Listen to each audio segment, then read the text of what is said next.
Africa Content TV.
Ajagungbade at 15.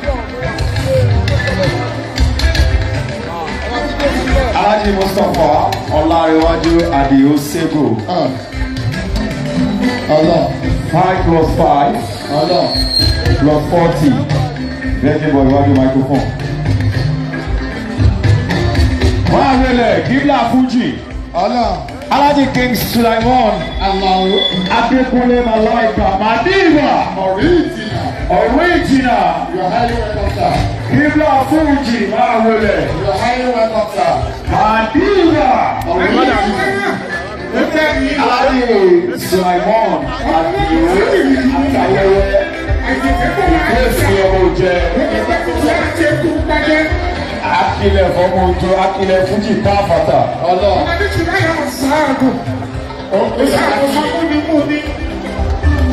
Ajagungbade at 50. Sego at 50. Bàbá Èbúté into ìjọ kọlu wò. Sego at 50. Ọmọ ọ̀lẹ́la Yorùbá ibi gbogbo ló gbalagbára lẹ́yìn Èkó ni Èkó lówó wà. Mùsùlùmá Ajagungbade kọlu wò. Wàá jẹ ilé ìjọ ìyá ló jẹ bẹ̀rẹ̀. Kọlu wò. Àmọ̀rí. Ajagungbade at 50. Alága. You are ABC in Lagos Island, you're highly welcome. Alhaji Akibu Efele Titilayo. Tẹlẹbu. Telebu. Alhaji Kausara Ọlọ́gbà. Kíbla. Ọdún. Ẹ̀sọ́ òní iye dáadáa. Mo bá tí wọ́n ní ti ẹ̀ṣọ́ mi ìyá àlàní o. Ìyá lọ́kì bọ́ ìwé orí ẹ̀. Ìyá ṣe orí kan. Ẹ̀kọ́ tàbí mímí máa ṣe fún mi.